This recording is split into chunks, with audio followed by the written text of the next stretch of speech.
Hola jóvenes ilustres, nos volvemos a ver una vez más y esta vez tengo el placer de estar con un gran amigo, con un ex compañero de la licenciatura. Ángel, muy buenos días, ¿cómo estás? Me da mucho gusto saludarte. ¿Qué onda? ¿Qué tal, Edgar? Muy buenos días. Gracias por invitarme a esta entrevista. Pues te invito porque sé que tú eres un experto en cine y tengo ahí unas preguntas que quiero hacerte, independientemente de filosofía, pero pues más el cine, ¿no? Porque es algo que pues yo con mucha honestidad no conozco y me gustaría que nos compartieras. Y pues la primera pregunta que te diría, ya que tú estudiaste filosofía, al igual que yo, desde tu perspectiva, ¿por qué estudiar filosofía? ¿Por qué estudiar filosofía? Siento que esa es buena pregunta y se relaciona mucho, por ejemplo, cuando la gente te pregunta qué es la filosofía, ¿no? Ya que estudias filosofía, siempre es recurrente. ¿Y qué es la filosofía? O más bien, ¿para qué sirve la filosofía? Y siento que va un poco relacionado.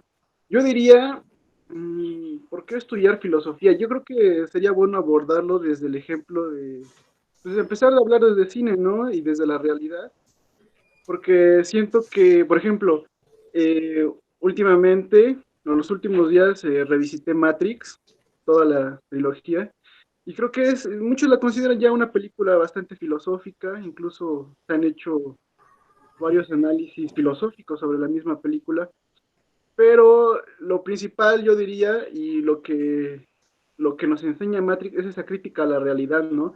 A la realidad establecida, a la que tenemos impuesta o pensamos que es nuestra realidad única, por así decirlo. En ese sentido, yo creo que la filosofía es necesaria para, más que criticar la realidad, saber cómo es esa realidad, ¿no? Reflexionar sobre Saber ella, ¿no? reflexionar sobre de ella y saber que no es la única, porque parte de esta realidad es que es un poco dogmática, siento que se nos impone. Y pues podríamos hablar de eso después, pero hay varios filósofos que piensan que la realidad es una ficción más, ¿no? No es algo concreto en sí, sino bajo ciertas leyes o legitimaciones que se les da, pues se puede hacer pasar como lo único que existe, pero puede haber y se puede romper esa realidad para crear otros mundos posibles. Por eso siento que la filosofía nos da todo este panorama de mundos posibles, pero también de crítica a lo establecido y salir y experimentar pues cada esfera de esa misma realidad, por eso hablamos de política en filosofía, hablamos de ontología, porque son varias esferas de la realidad que se concretiza en una, ¿no? Entonces, pues yo siento que por eso es importante la filosofía, para romper con esa realidad, o romper, criticarla, o ver cómo funciona. Es muy Sí, importante. con eso que estás diciendo, pues yo la verdad, tú lo sabes bien que yo no me especialicé en la línea de estética. Y pues yo veo una película, porque lo he platicado muchas veces contigo, yo veo una película y a pesar de que estudié filosofía y puedo ser reflexivo sobre ciertas cosas, pues no la capto o no la interpreto o no la leo como a veces como tú me las explicas, ¿no? Entonces, pues por obvias razones, tu manera de estudiar o de analizar las películas que tú ves, de reflexionarlas, fue muy distinta antes y después de estudiar filosofía.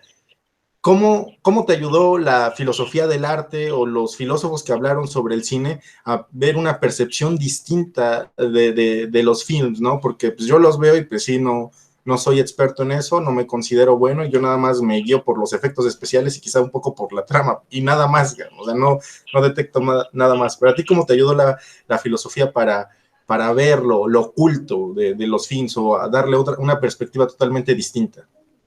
Pues justamente esa inquietud, ¿no? Porque todos empezamos con esa inquietud. Yo también veía películas antes y no las analizaba con esa profundidad, por así decirlo.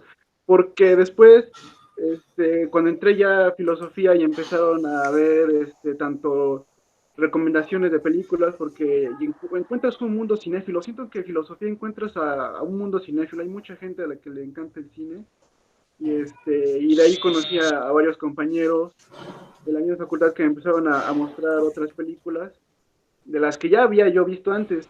Pero, y justamente al entrar a este mundo de la filosofía descubres que hay críticos de cine, hay filósofos que han hablado sobre cine desde su estética. El que más me causó conflicto fue Deleuze porque se me hizo bastante complejo su análisis, ¿no? De la imagen cinematográfica, más que nada, como, y lo que hace es una ontología de la imagen del mundo a partir del cine. Pero justamente ese tipo de análisis me hicieron, pues, cuestionarme y realmente a veces hasta frustrarme. Decía yo, ¿por qué hay gente que ve el cine de esta manera, tan compleja, tan profunda, y aparte tratar de unificar, ¿no? Como decir cuál es la verdadera esencia del cine, o quién es el que nos puede decir qué es el cine, ya visto desde una perspectiva estética. Y justamente fue con Rancière, con el filósofo que estoy trabajando ahora, que todo eso se despejó para mí, porque y él tiene una postura muy interesante acerca de cómo abordar el cine. Y en ese sentido lo puedo relacionar como decías antes, ¿no? Hay gente que dice, pues no, no soy experto, no he leído tanto sobre cine, porque muchos dicen que el cine también se lee. eh, y, y, me, y Rancière me despertó esta o más bien me contestó esta duda que tenía, porque él dice que el cine no lo ve desde el filósofo, lo ve desde el amateur, es decir, desde el cinéfilo, el apasionado del cine.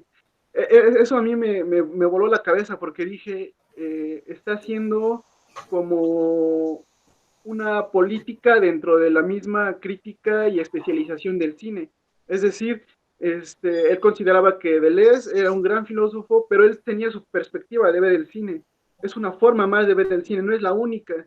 Y también la de los críticos o la de los mismos cineastas, porque muchos cineastas han escrito bastante sobre su cine. Entonces él decía, pues sí, es que todas estas perspectivas no se pueden unificar porque cada una es particular, cada una es desde el punto de vista del apasionado del cine, porque eso también es muy importante. Yo creo que todos los que hablan de cine o todos los que hemos hablado de cine o nos gusta el cine, es justo por eso, porque nos despierta cierta pasión y a partir de ese gusto, de esa pasión, es como empezamos a reflexionar. Entonces, en ese sentido, él decía, pues es que es muy importante abordarlo desde el amateur, desde el cinéfilo, desde ese apasionado, porque justo es él el quien se construye las historias, ¿no? Entonces yo no pondría a alguien como un experto o como culto del cine, sino como alguien más que está diciéndonos, esto es el cine, pero para mí, y ya depende de a ti si te gusta o no, y tú mismo puedes hacer tu propio análisis. Yo creo que desde lo que tú estudias, Edgar, también podrías hacer un análisis del cine desde tu perspectiva y sería muy válido y podrías publicarlo. Bueno, es eso básicamente, ¿no? Esa pasión por el cine o esa cinefilia la que nos da esa competencia para hablar de cine. Cualquiera es competente si realmente ve el cine desde esta afición, desde esta pasión que nos despierta. Sí, ahorita que dices eso, pues te voy a ser honesto, yo me siento al lado tuyo, me siento un ignorante, a pesar de que me das todas estas pautas y ves que sí, pero yo sí veo que me llevas mucha ventaja eh, sobre la teoría del cine y todo esto, pero dijiste algo importante que me da mucho la atención, que es una forma única. Yo sí veo que se habla mucho de festivales a nivel nacional, a nivel mundial, mejor dicho, sobre donde se catalogan, ¿no?, las películas que se hacen, pero solamente se habla de los Oscars, ¿no?, o de Hollywood, que hace las mejores películas, y a veces hay críticos de arte o críticos de cine que también dicen que Hollywood no hace las mejores películas. ¿Por qué solamente se habla de Hollywood? Independientemente del capitalismo y de que ahí se hacen las producciones con los mejores efectos especiales y presupuestos más altos, ¿por qué solamente se habla de Hollywood? ¿Por qué no se habla de otro tipo de cine? El alemán, el inglés, el ruso, etcétera, ¿no? ¿Por qué nada más, por qué predomina? Sí, son muy buenos los premios Oscar o la crítica ahí. Pues sí, es buena pregunta porque Hollywood es todo un tema, ¿no? Es muy complejo hablar desde sus orígenes. Y en ese sentido hay que pensarlo también desde la industria, ¿no? Porque Hollywood es una industria, como es mm, como cualquier tipo de industria. En ese sentido, los que dominan el mercado, pues son en gran parte los norteamericanos, ¿no? Y en ese sentido, Hollywood para ellos es una industria bastante prolífica. Y, pero yo siento que no es lo único, como dices, y sí se habla de otros festivales, solamente que justo hay que ser como hay que buscarlos a veces. Otro de los más populares es Cannes, y yo creo que Cannes sí tiene cierto renombre a nivel mundial. Y también hay grandes filmes en Cannes. Pero buscar otros festivales ya son un poco más difíciles de encontrar, pero sí los hay en todo el mundo. Por ejemplo, en Berlín, en Alemania hay varios festivales. En España hay muchos. Hay uno que me gusta mucho de España y que también tiene cierto renombre a nivel mundial, que es el de Sitges, que es sobre cine fantástico y terror y todos estos géneros. Y ese festival creo que se ha vuelto bastante mainstream ahora, por lo menos dentro del mundo del cine o de la cinefilia, de la gente que consume mucho cine. Es uno de los grandes festivales. Y así también en Estados Unidos mismo hay otro tipo de festivales como el de Toronto. A veces hay demasiados. Yo siento que hay demasiados, solamente sería buscarlos. Y en caso de Hollywood, pues es eso, es que es una industria bastante grande y produce bastante dinero. En ese sentido, yo diría que no es completamente malo, ¿sabes? Es mm, tienes buenas películas y malas películas, pero sí hace mucho cine formateado ya para cierto público en específico y eso es lo que más se critica. Pero también siento que en los Oscar hay bastante calidad a veces.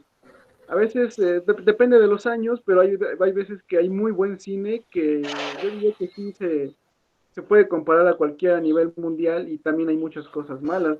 Este año en los Oscar me pareció algo mediano. El año pasado sí fueron bastantes buenas todas las películas, creo, sí recuerdo algunas. Pero es eso, también tenemos como cierto estigma a Hollywood, porque eh, sí produce bastantes cosas malas, pero también diría que también hay muy buena producción cinematográfica. Por ejemplo, apenas también vi esta película de Amadeus sobre Mozart y su rencilla con Salieri y me pareció increíble, ¿no? Ese filme y diría, vaya, que en esa época, es de los ochentas, en esa época le dieron el presupuesto que le dieron y el tiempo que le dieron para desarrollar la historia, ahora ya no se vería eso, entonces también habría que ver ciertas épocas o ciertos mm, momentos del cine hollywoodense y de los Oscars. Yo creo que sí. Y pues la pregunta que siempre, ¿no? ¿Y los mexicanos qué onda, no? ¿No ves que siempre decimos estamos atrasados o éramos muy buenos, etcétera? ¿Qué sucede con el cine mexicano? O sea, ahorita, después, más adelante, pues vamos a abordar quisiera abordar el cine de oro mexicano, pero ahorita, ¿qué sucede con el cine en la actualidad, con el cine mexicano en la actualidad? ¿Por qué no saca tantos films como antes, como hace 40 años, que eran un poco más continuos? Ahorita, ¿qué sucede? También es un proceso, hay que entenderlo como en un contexto global. También el cine de oro mexicano, por eso habría que, cuando hablemos de esto, como dices, habría que entenderlo desde un contexto global, económico, político y social. Ahorita, lo que sucede en el momento en el que nos encontramos, o sea, en la contemporaneidad del cine mexicano, es que no tenemos un plan, siento que no hay un objetivo de qué se quiere hacer, incluso presupuesto, o sea, desarrollar la industria. Es una industria bastante estancada, diría yo, porque ahora lo que se hace en México es mucha comedia romántica o comedia, pero es lo único que se estrena en las salas, por lo menos comerciales. Y eso tiene que ver porque no hay un plan. Muchas de esas comedias ni siquiera son guiones producidos en México, son adaptaciones de otros países. Hay varios guiones de argentinos, incluso por ahí uno creo que de Israel se hizo una película bastante O mala. gringos, ¿no? De hecho, bueno, no sabía, Gringos, tú me dirás, así rápidamente, que muchas de las películas de Eugenio Derbez son nada más refritos estadounidenses, ¿no? O sea, muchos le están diciendo, no, de tal película, ya, nada más cambiaste ciertos aspectos del guión y la adaptaste para hacer las tuyas, ¿no? Bueno, es lo que yo escuché de algunos críticos. Sí, están estas, sí, son adaptaciones de películas que son populares allá, ¿no? Son películas bastante redituables económicamente y por eso piensan que aquí va a ser igual, ¿no? Y obviamente no es igual porque el contexto, por lo menos de ellos, es otro al nuestro. Tenemos otras costumbres, otras tradiciones, otra forma de ver el mundo actual que no se adapta a la de ellos y por eso es un error totalmente adaptar guiones de otros países. Creo que y es lo que se está desarrollando bastante en México, pero también hay bastante calidad, ¿sabes? Volvemos a lo mismo, es cuestión de buscar, de escarbarle, porque también se hace buen cine mexicano a cuentagotas, pero hay por lo menos una o dos películas al año que son buenas, El- eh, pero no tienen un renombre tan sonado. Por ejemplo, hay una película mexicana que me hace una joya que se llama, y siempre la recomiendo, que se llama Un monstruo de mil cabezas. Es un drama sobre la burocracia, ¿no? Sobre la burocracia y el mundo de los seguros en México. Y es un filme bastante brutal en ese sentido, porque es un problema que vivimos constantemente o a diario en México, esa incertidumbre de cualquier momento tener una enfermedad grave y tener que pagar un tratamiento de miles de pesos, de millones de pesos. Y en ese sentido esa película se me hace bastante fuerte e interesante, pero no tiene el renombre, ni siquiera es tan conocida en el mismo país. Y siento que sí hay bastantes producciones mexicanas que se rescatan al año. Algo que sí me gusta bastante y que se hace en México de calidad, que siento que puede competir a nivel mundial con otro, es documental. El documental mexicano es bastante bueno. no sabía. Hay, no, Está bien. hay bastantes documentales mexicanos de calidad porque también tiene que ver con esta cuestión de la industria, porque no se le mete tanto la mano, no hay un productor que te diga presupuestos o tienes que hacer esto, tienes que vender, sino que hay más libertad en el documental y hay bastantes documentalistas buenos en México, poblanos, incluso en Puebla hay bastantes documentales buenos. Oye, Cabe y buscarlos. bajo esto que estás diciendo, pues o sea, me hace pensar, el cine mexicano, cuando fue la época de oro, estaba a la par de Hollywood, o sea, lo que viene siendo años 40, 50 y todavía hasta parte de los 60, ¿no? O sea, yo lo designaría como la mitad de los años 60, porque ya después de la segunda parte de los años 60 es como, desde mi perspectiva, se va a pique y en los años 80 es cuando definitivamente se va desplomando, medianamente en los 90 da patadas de ahogado y ya en los 2000 empiezan a salir como que chispazos, ¿no? De ciertas películas.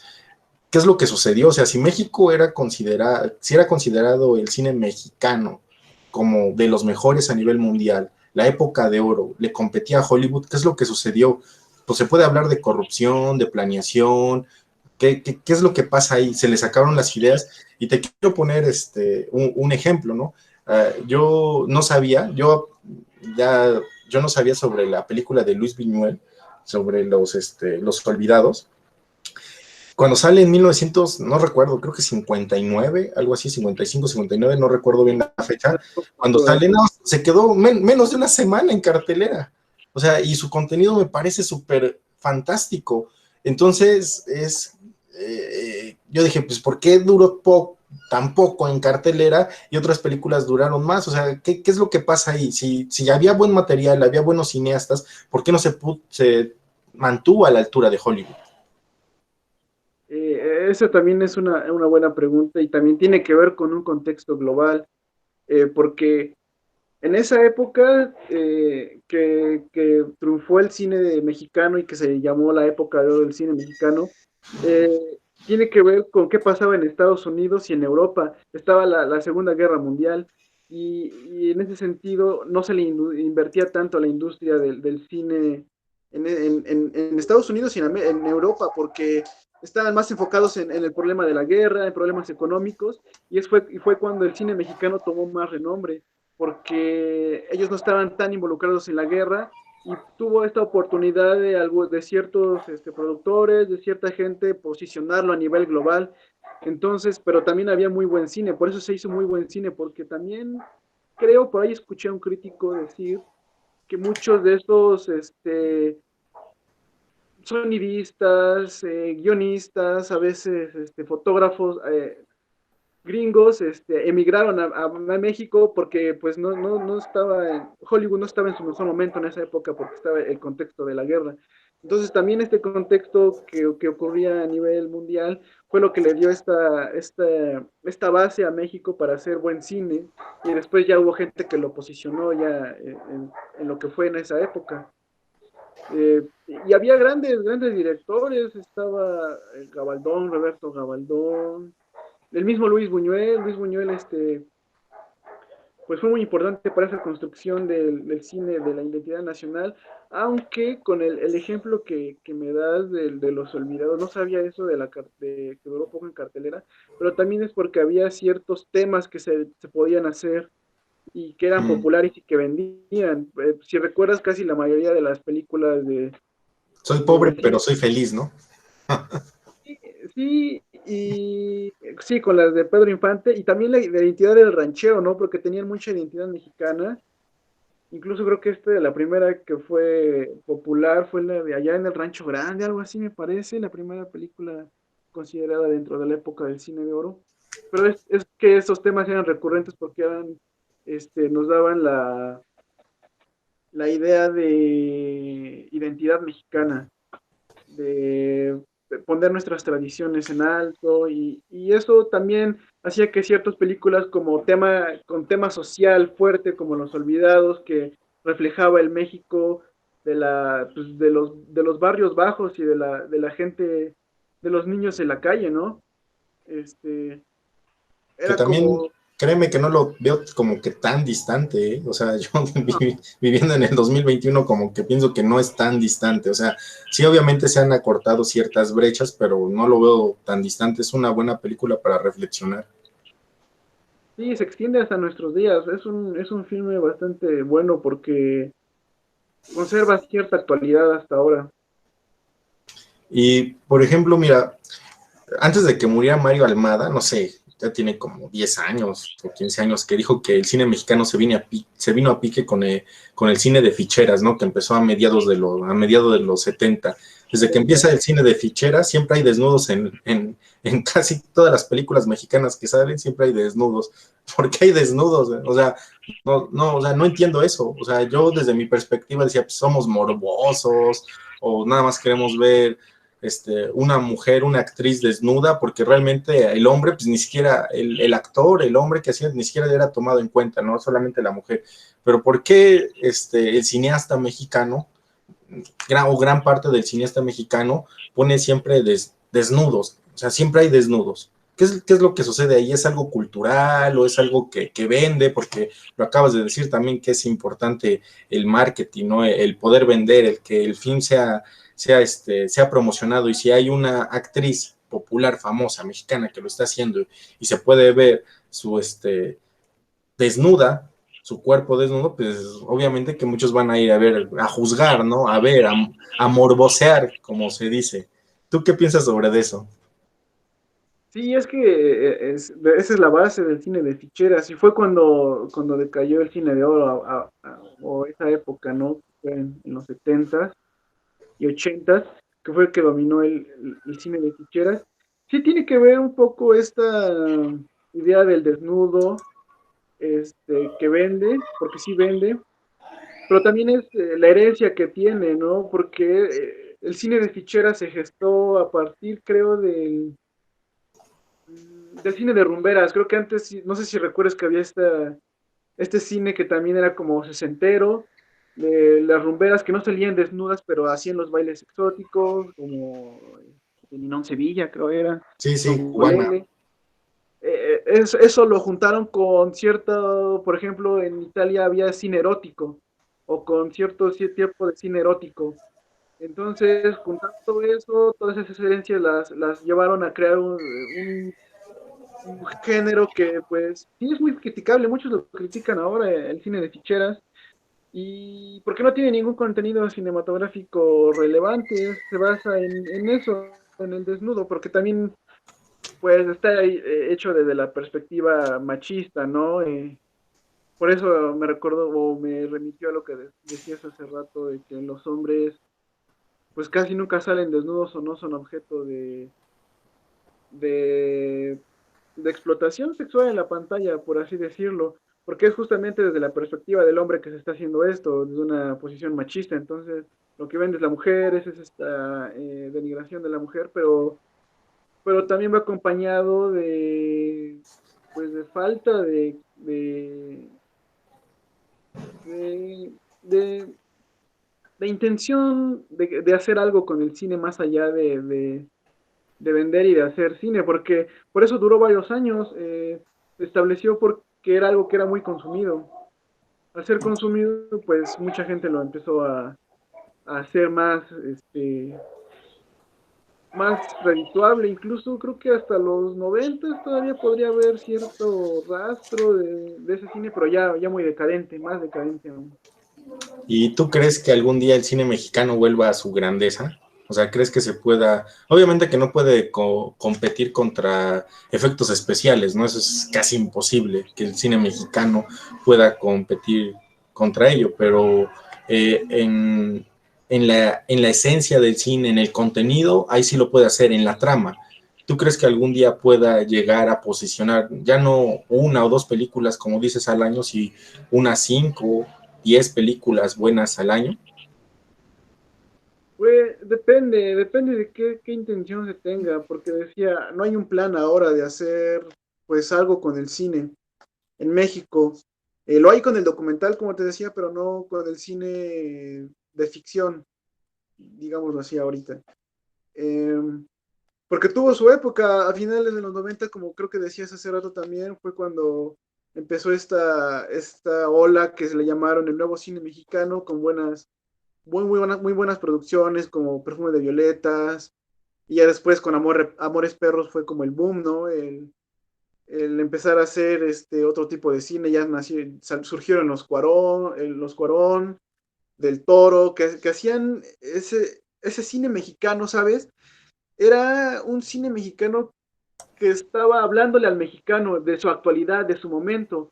Por ejemplo, Amores Perros era pues parte de la cultura mexicana de esa época, de los 2000.